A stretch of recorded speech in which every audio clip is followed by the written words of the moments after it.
আগামী আইপিএল আসরে মুস্তাফিজুর রহমানকে রিটেন করবে চেন্নাই। এই ধারণাটা আমার না, এই ধারণাটা বিশ্লেষকদের।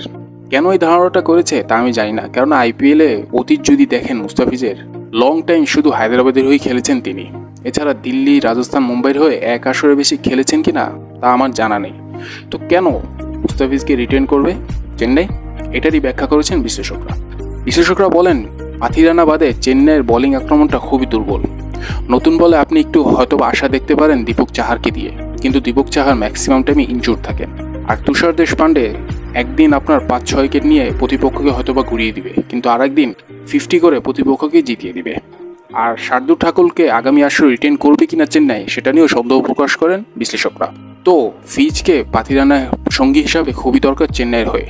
এই দুইজন যদি একসাথে খেলেন তো চেন্নাইয়ের জন্য বড় উপকার হবে, বিশেষ করে ডেথ ওভারে অনেকটাই এগিয়ে যাবে চেন্নাই। তো দর্শক, আপনাদের ধারণা জানতে চাই, ফিজকে কি এবার রিটেন করবে চেন্নাই, সেটা কিন্তু জানাতে পারেন।